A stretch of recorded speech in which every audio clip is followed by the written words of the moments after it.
Perfecto, pues yo sé que la mayoría, yo les voy a pedir disculpas, que a lo mejor va a haber un poquito de ruido de fondo. Antes que nada es porque estoy en la comisión sexta en este momento y en el foro al mismo tiempo que la comisión no ha terminado, entonces pues pedirles disculpas primero por si escuchan algún ruido. Voy a intentar estar como en los dos lados. Yo les pido de verdad mil disculpas. Pero no termina y hasta que no termine no nos podemos retirar los congresistas de la comisión. Pero bueno, igual yo creo que ustedes estuvieron atentos al debate de control político que citamos precisamente en la comisión sexta, donde le hacíamos una serie, pues por un lado, de cuestionamientos, de preguntas, de propuestas, de sectores muy diversos de la cultura y sobre todo también de los aportes que la cultura le ha hecho al país en términos económicos, en términos sociales, en términos de memoria, en fin, pedagógicos, educativos. Y pues obviamente en ese debate nosotros intentamos que hubiese una mirada lo más global posible de, pues bueno, del sector cultura, porque creemos que es importante que el sector cultura tenga unas medidas diferenciadas. Se ha tenido en cuenta en todos los ámbitos que más o menos les comentaba hace un momento, pero sobre todo, pues obviamente que lo que está haciendo el sector.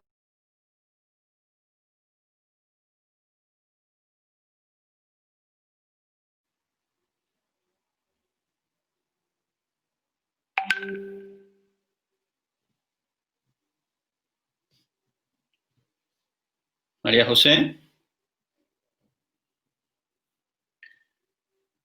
Se apagó el micrófono. Hasta dónde? ¿No me escucharon nada? lo último no se te escuchó, María José, adelante, continúa. Ah, bueno. Bueno, no, exacto, que pues la situación del arte en este momento, pero al mismo tiempo recordar pues obviamente que cuál era la función social del arte y también la función económica. Hay un tema obviamente de cohesión y de recomposición del tejido social que en un país que ha estado en guerra como el nuestro nos parece eh, que es absolutamente importante y transformadora.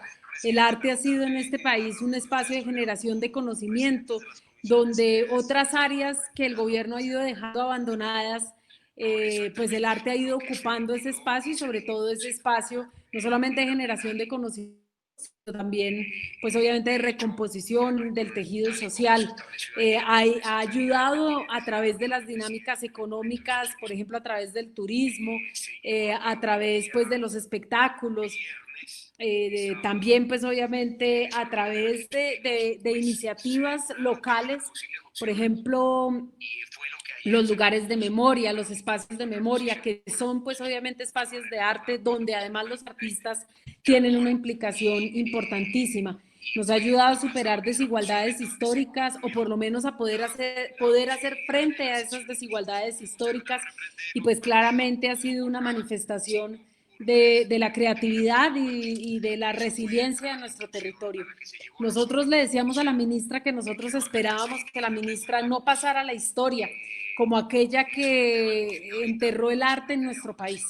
Y que esperábamos de ella una respuesta completamente diferente a la respuesta que nos dio. Obviamente hasta el sol de hoy pues no hemos vuelto a tener comunicación o a recibir algún tipo de guiño positivo por parte del Ministerio de Cultura, pero nosotros seguiremos insistiendo no solamente desde alzar la voz, que lo podemos hacer de manera conjunta, sino obviamente también ejerciendo una presión social que es necesaria hoy hacia el Ministerio.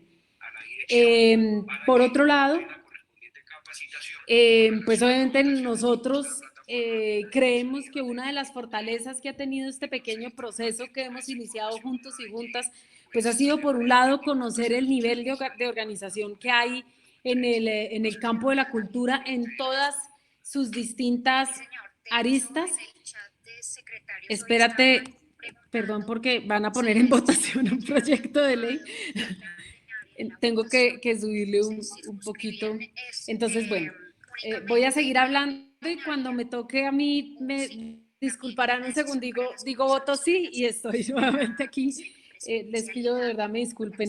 Entonces, bueno, nosotros ver el grado y el nivel de organización que hay en el arte, entender que además falta un nivel de organización, o sea, que nosotros podemos ser cohesionar, pues digamos, las distintas ramas del arte, los distintos sectores del arte en un solo espacio de presión y de visibilización. Creemos que es absolutamente importante y de alguna manera a través del debate o por lo menos hasta de la citación al mismo debate fueron escribiendo distintos sectores y por lo tanto pues el intento de configurar una gran plataforma. No se trata de hacer el trabajo que el ministerio no ha sabido hacer, pero sí por lo menos generar una gran plataforma de incidencia y esa plataforma de incidencia tenemos que generarla de manera conjunta. Por un lado, los artistas que hemos asumido la política también como un espacio de arte. Yo pues soy artista plástica y cuando me preguntan por qué un artista está en la política, pues yo diría pues básicamente porque la política también es un arte. Hay que incorporarle toda una serie de nuevos elementos y porque el arte tampoco puede estar ausente del escenario político y eso es algo que nosotros creemos no ha tenido pues unos defensores constantes, ¿no? Hay algunas figuras, hay algunas caras, pero no ha existido una defensa del arte en el escenario de la política y eso nosotros creemos que es absolutamente importante. Obviamente, y para no desviarme, irme solamente hacia una reflexión personal sobre de qué estamos hablando, si nos centrarnos pues al tema de la invitación, pues nosotros le planteamos a ella una serie de preguntas que a mí me gustaría que nosotros pudiésemos de alguna manera responder de manera conjunta. Nosotros hablamos muy claramente sobre la reducción de la cuota de pantalla, ¿no? Cómo pasamos de ese 70% a ese 20% y cómo quedan completamente o más bien precarizadas las producciones nacionales en un espacio o en un momento donde podría potenciarse la producción nacional y potenciar la producción nacional en la cuota de pantalla. Estamos hablando de productores, estamos hablando de derechos de autor, estamos hablando de actores, estamos hablando de cómo se ha reflexionado desde el cine y desde la televisión también la cultura y nuestra propia sociedad. Por lo tanto, le hacíamos una reflexión en el sentido de que conocía ella muy poco del sector de la producción y de que obviamente tienen muchísimo que ver allí. Hablábamos de la limitación de la libertad en las redes sociales con la excusa de una congestión digital y que por lo tanto al no regularse las grandes transnacionales como Zoom, Amazon, etcétera, pues y hasta los mismos canales de Claro, Disney, etcétera, pues nosotros estábamos limitando la libertad de expresión en redes, porque nosotros estamos enfocándonos en una producción internacional y no generando un propio conocimiento, un propio pensamiento crítico, que es precisamente lo que se hace a través de las expresiones culturales nacionales. Por otro lado, se reducen los cines, la presentación de los cortos. De 15 cortos que se producen, estamos pasando a 8, perdón, de 15 días estamos pasando a 8 en las salas de cine, que además de eso están cerradas y que por lo tanto esta presentación de cortos en los cines, cuando se disminuye, pues obviamente reduce los fondos fílmicos y por lo tanto la producción o la capacidad de producción nacional. También hablábamos digamos, de cómo todo y ustedes podrán ver una entrevista que hicimos en Caracol en El Espectador a raíz de esta reflexión, es cómo los fondos del arte no han sido destinados a los cultores, a los teatros, que aprovecho además para enviarles no solamente a ustedes un saludo, sino al TEF, porque son entidades o son corporaciones hermanas, y por lo tanto, pues aprovecho para enviarles a ambos un gran abrazo. Pero pues digamos cómo se focalizan todos los fondos, tanto para salvar salvar en teoría al sector de la cultura, pero se priorizan estos fondos es para salvar a los amigos del ministerio, es decir, los amigos de la economía naranja. Y a nosotros esto pues nos parece gravísimo, porque por un lado estas empresas tienen una capacidad de endeudamiento completamente distinta a la que tienen los espacios territoriales, barriales, comunitarios de la cultura, sino que además pues obviamente competir cuando desde los espacios comunitarios no hay ninguna capacidad o muy baja capacidad de endeudamiento, y sobre todo en un momento como el que estamos viviendo, pues básicamente supone para los artistas, para los grupos, para las pymes, para los técnicos, para toda la producción cultural nacional, pues casi que es como si los pusieran a cavar su propia tumba, quiero decir, nos pusieran a cavar nuestra propia tumba, y esto nos parece gravísimo. Están desviando todas las ayudas con destinación específica. Se había propuesto que se establecieran unas líneas directas para el sector cultura, y lo que hacen es desviar la financiación que ya existe y por lo tanto desfinanciar a futuro la cultura. Por eso nosotros hablábamos de que no fuese este el ministerio que enterrara la cultura en nuestro país, porque no solamente con las medidas que se están lanzando están obligándolos casi que a cavar su propia tumba, sino que además cuando se desfinancia a futuro la cultura, lo que se está haciendo es desfinanciarla del todo, y por lo tanto es casi como una sentencia de muerte. No se hacen inversiones directas y por lo tanto no hay ninguna línea que permita a la cultura poder tirar de algún lado para poder salvarse. Esto lo han denunciado los cultores, pero también las secretarías de cultura. Frente a esto no hubo ninguna respuesta. No quiero decir con esto que todas las secretarías de cultura sean secretarías comprometidas, pero en algunos espacios hay secretarías comprometidas que al enterarse del debate dijeron: nosotros estamos asustadísimos porque nos están poniendo realmente en una situación muy precaria. Nosotros proponíamos que se declarara el sector cultura como un sector vulnerable, que se le reconociera a los cultores la vulnerabilidad y que por lo tanto a través de eso se pudiesen garantizar unos mínimos derechos constitucionales y además el acceso obviamente a las ofertas del gobierno. No solamente no se permite, no sabemos, no conocemos la transparencia que exista en los listados que envían las secretarías de cultura al ministerio para que por lo tanto los artistas puedan acceder a esa cuota pírrea del ingreso solidario, sino que tampoco hay retroalimentación. Entonces las mismas secretarías de cultura que pudieron haber hecho su trabajo de la manera más transparente, pues tampoco pueden verificar si los mismos cultores que ellos presentaron fueron beneficiarios de esas ayudas. Y el modelo, pues digamos, asistencialista pensiones, y tampoco permite que los cultores puedan acceder a unas pensiones que de por sí ya son precarias. Entonces nos ponen una doble condición de vulnerabilidad y tampoco garantiza unos ingresos periódicos que permitan pues a la gente ganar un mínimo, ínfimo mínimo para la subsistencia, porque no estamos hablando de un mínimo. Por eso nosotros proponemos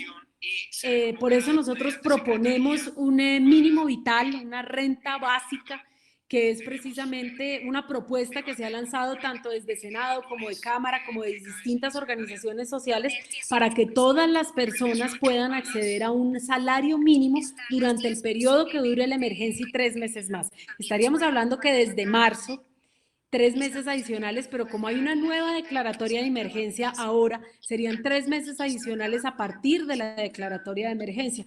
Frente a esto, el ministerio nos ha tratado, pues obviamente, de manera absolutamente desinteresada, a pesar de que es una propuesta que se ha adoptado en muchísimos países y hasta en países que tienen gobiernos de derecha. Entonces, ahí demuestra una vez más el gobierno que no tiene ningún interés en la gente, los intereses son sus amigos de la cultura, sus amigos en la banca, sus amigos en las grandes corporaciones, en las grandes transnacionales. Voy a colgar aquí porque finalmente no me tocó votar, entonces ya no voy a escuchar más la comisión y me concentro única y exclusivamente en ustedes.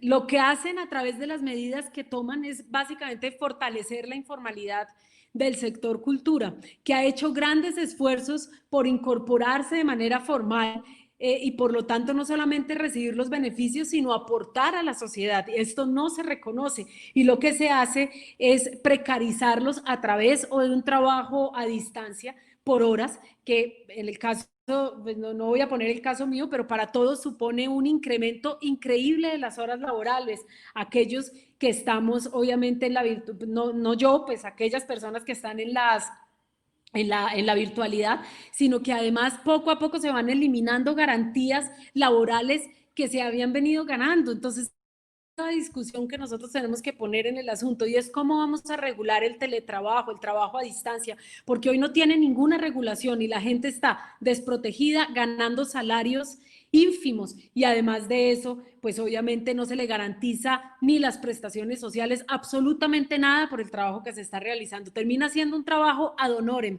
donde ganan pues obviamente los grandes productores y en cambio la línea básica pues termina completamente desprotegida y pauperizada. Además de eso, no nos dicen nada frente a la propuesta de cierre de escuelas artísticas, no nos hablan nada de los contratos de los maestros o de cómo la implementación de una escuela virtual, que en el caso de las artes es muy difícil, pues obviamente va a terminar yendo en detrimento de la propia producción cultural y de la formación de las personas, de los cultores, pero también de quienes quieren ser artistas en el futuro. Entonces, termina siendo una escala que básicamente deja al arte en la peor de las circunstancias. Nosotros creemos que estamos en el peor momento que puede vivir el arte, no solamente en Colombia, en América Latina y en el mundo. Con Jorge Blandón estuvimos en un foro internacional donde lo que estamos viviendo en Colombia casi que lo ponían en manifiesto todos los países de América Latina. Nosotros nos preocupa el hecho de que se fraccione a través de las medidas que se están tomando, que son medidas históricas absolutamente precarias, pero que además con la pandemia se precaricen más y por lo tanto se rompa completamente la estructura o la cadena de valor social y la cadena de aporte que hace el sector del arte y por lo tanto termina siendo la cenicienta más cenicienta de todos los sectores, porque además es el sector, el último sector que se va a reactivar, en especial la de producción de eventos y espectáculos, pero el arte va a ser el último en entrar en funcionamiento y frente a eso no hay medidas ni en el largo plazo. Entonces, lo que nosotros vemos es que además el ministerio lo que obliga básicamente, lo que nos pone en este momento es en una participación que es absolutamente nominal. Ella casi abandona el debate y tuvimos casi que leerle la ley quinta para decirle que no podía abandonar el debate y que debía responder, que debía quedarse hasta el último momento porque así lo establece la ley quinta. Sabiendo ella que se le podía venir una moción de censura, decide quedarse, pero decide quedarse de una manera absolutamente formal. Finalmente, el resultado fue absolutamente triste porque no solamente no escuchó las propuestas que se tenían, sino que pues establece unos canales de participación que resulta ser absolutamente formales. Cuando la participación se vuelve a asistir o a un taller o recibir un refrigerio o asistir a una videoconferencia donde nunca te van a escuchar, donde no se van a tener en cuenta los aportes desde las organizaciones sociales de base, pues básicamente lo que demuestra es una nula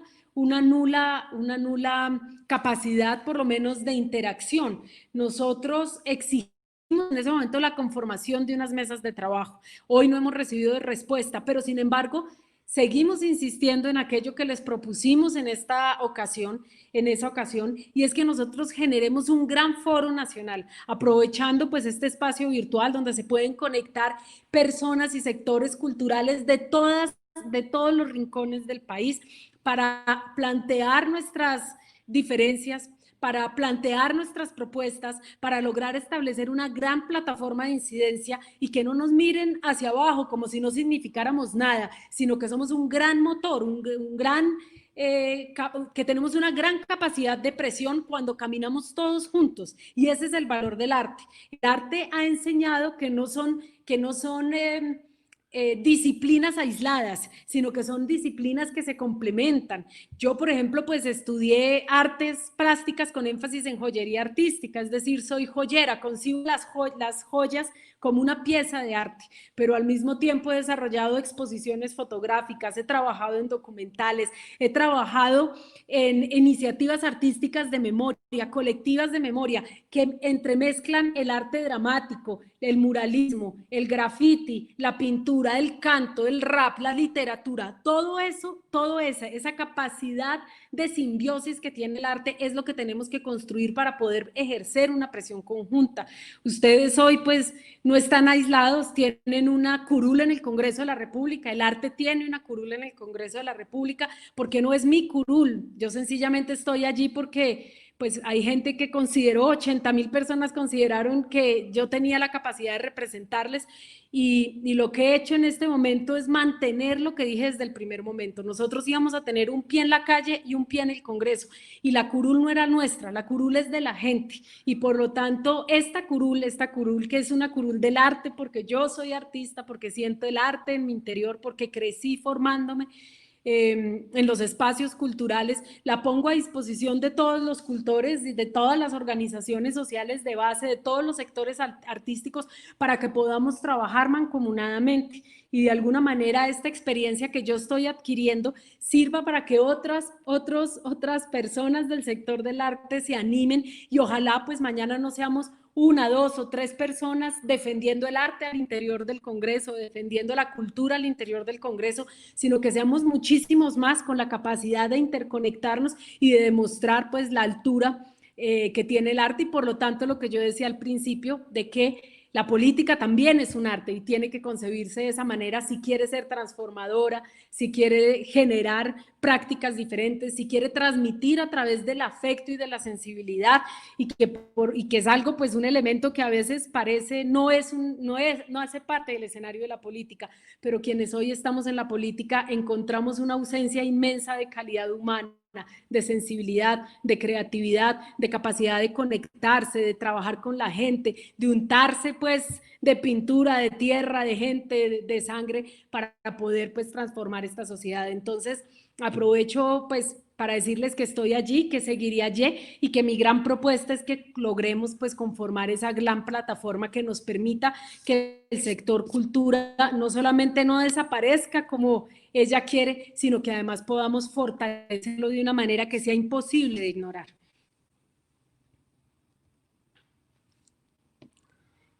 María José, gracias, tremenda Creo que ya... intervención.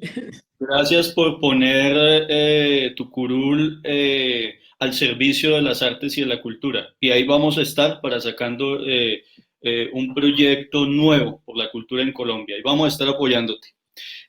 María José, hay dos preguntas de los participantes en la plataforma. ¿Me estás Sí, escuchando? sí, perfecto. Listo. La primera es de José Sánchez. Pregunta que si hay algunos caminos facilitados por el gobierno de tipo cooperativismo o base de datos y contactos publicados para hacer alianzas en términos de trabajos de arte y tecnología, por ejemplo con TICS. ¿Qué piensas al respecto? Brevemente, tenemos unos poquitos minutos. Y también pregunta la Coalición de Trabajadores por la Cultura. Coalición de Trabajadores de la Cultura pregunta, ¿cuáles son las posibilidades de generar un proyecto de ley cultural que abarque a todas las áreas en vías a la protección laboral y social de todos los agentes culturales? Esas son las dos preguntas, María José. Pues bueno, la primera pregunta es definitivamente uno de los grandes problemas y que se evidencian en el marco de esta pandemia es que definitivamente no existe una gran base de datos o de censo del sector cultura.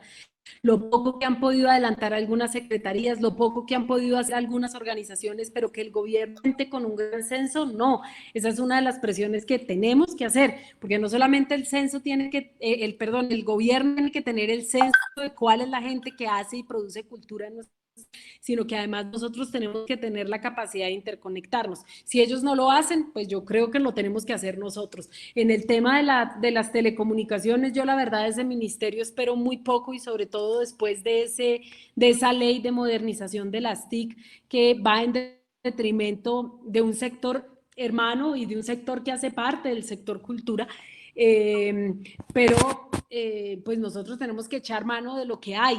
Y si no tenemos y si tenemos la capacidad de avanzar nosotros lo podemos hacer, pero evidentemente nosotros no podemos dejar de presionar al gobierno por algo que es su responsabilidad y que le va a permitir cumplirle al sector cultura de manera mucho más eficiente. Entonces lo primero es ese ejercicio de presión. Por otro lado, la segunda pregunta era, ¿me recuerdas, por favor? Sí, la segunda pregunta de la Coalición de Trabajadores por la Cultura, dame un segundo. Eh, Preguntan que cuáles son las posibilidades de generar un proyecto de ley cultural que abarque a Ah, todas sí, las áreas en vías de la sí, protección sí, laboral sí. y social de todos los agentes culturales. Pues yo de manera, y el equipo, quiero decir, no yo, sino mi equipo, de manera un poco eh, eh, mm, autónoma, decidimos avanzar como en construir unas pequeñas bases de un proyecto de ley. Algo, o una de las cosas también maravillosas que tiene esta pandemia y por lo tanto la posibilidad de los debates y de habernos podido encontrar muchos sectores, es que ahora podemos poner en discusión eso que era una iniciativa autónoma muy emborrador para que realmente podamos construir ese gran proyecto de ley, es decir, la UTL nuestra ya lo tenía en mente, veníamos avanzando en algo, pero la idea sería poder construir un gran proyecto de ley que una vez, pues yo creo que ya sería sobre el 20 de julio, pudiésemos radicar, ojalá, y entonces poder dar los debates en el Congreso de la República, hacer aquello que llaman lobby legislativo para encontrar aliados y que en la medida de lo posible un proyecto de ley de este tipo pudiera pasar. Es algo así como nuestro plan de choque a la economía naranja y obviamente para dignificar el trabajo de la cultura. Ustedes verán que ahora en redes sociales me tienen taladrada, sobre todo Rúgeles y Yamure y bueno, y todos estos periodistas derechosos, porque soy artista. Han dicho que como soy artista no tengo la capacidad ni para haber trabajado en el Centro de Memoria 5 años ni para estar hoy en el Congreso de la República, como si la experiencia que nosotros hemos ganado con años de trabajo, años de experiencia empírica, de autoformación, pues no tuviese ningún valor en la sociedad. Entonces la invitación no es a que me defiendan a mí, sino que hagamos de respetar todos el trabajo que hemos hecho durante tantos años. Que sí, puede que Harvard no nos dé títulos a los artistas, puede que Cambridge tampoco, pero nosotros hemos trabajado en una dinámica experimental que debe ser reconocida. Algo que le he dicho a todas las universidades es que si realmente hay preocupación y a los gobiernos locales se deben establecer líneas de profesionalización para los artistas en nuestro país. Nosotros necesitamos no obligatoriamente formarnos, pero sí que se reconozca la labor que nosotros hemos realizado. Yo tuve una formación como les decía, en artes plásticas que en Colombia no es reconocida. Yo estuve en el exilio 8 años y allá pues tuve la posibilidad de estudiar eso que estudié y no es reconocido en el país. Es decir, para Colombia la joyería es bisutería. Y por lo tanto se puede crear en cualquier barco de manufactura china, ni siquiera tiene la connotación de arte, ¿sí? Siendo que otros países han avanzado de tal manera desde Bauhaus en adelante, desde el modernismo europeo para demostrar que la joyería y podríamos irnos a 100 años de soledad, por ejemplo, para demostrar cómo la alquimia y la joyería tienen y hacen parte de las expresiones culturales y artísticas de nuestro país. Entonces, nosotros necesitamos formarnos, nosotros necesitamos que se reconozca nuestra formación y nosotros necesitamos que se reconozca la experiencia y el aporte de la cultura a la sociedad colombiana, sobre todo una sociedad golpeada como la nuestra. Sería esa mi respuesta. Entonces, por supuesto que tenemos la responsabilidad, el deber, la capacidad de construir un proyecto de ley y además la creatividad y el afecto y la sensibilidad para convencer a muchos en el Congreso de que nos acompañen en eso que es dignificarnos a nosotros mismos. María José, mil gracias nuevamente por esa poderosa intervención. Yo creo que además de todas las cosas, de todas las gestiones que su merced hace en la Cámara de Representantes, también nos irradia una gran energía. Y yo creo que eso también es supremamente necesario, estar conectados también desde la energía que nos procura el arte y la sensibilidad, como su merced lo menciona. Y justamente por eso, pues aprovecho para invitar a todos nuestros amigos a nivel departamental a que nos unamos, justamente para generar propuestas que vayan de la mano con el beneficio para todos. Y para todos significa también para Colombia. Entonces, María José, nuestro abrazo fraterno de agradecimiento sincero por este espacio, vuelvo a decir, por esa energía y por todo el trabajo que su merced adelanta día a día y sin descanso. De verdad, mil gracias. A ustedes un gran abrazo, todo mi afecto, mi respaldo, mi compromiso. Yo no me puedo quedar hasta el final del foro porque justo tengo un compromiso ahorita, Claro. pero quiero de verdad agradecerles muchísimo por la invitación. Estoy ahí siempre. Ustedes me requieran para alguna cosa. Ahorita no podemos ir a Boyacá, pero Boyacá es un territorio que quiero de manera profunda. Ya reposan los restos de mi abuela. Entonces espero que una vez pase esta pandemia, de verdad podamos juntarnos, ahí sí, ya no virtualmente, sino juntarnos presencialmente para conocernos, para abrazarnos, para intercambiar energías. Entonces, todo mi afecto, todo mi abrazo y aquí estamos siempre para lo que ustedes necesiten, con todo el gusto y con todo el cariño. Muchas gracias.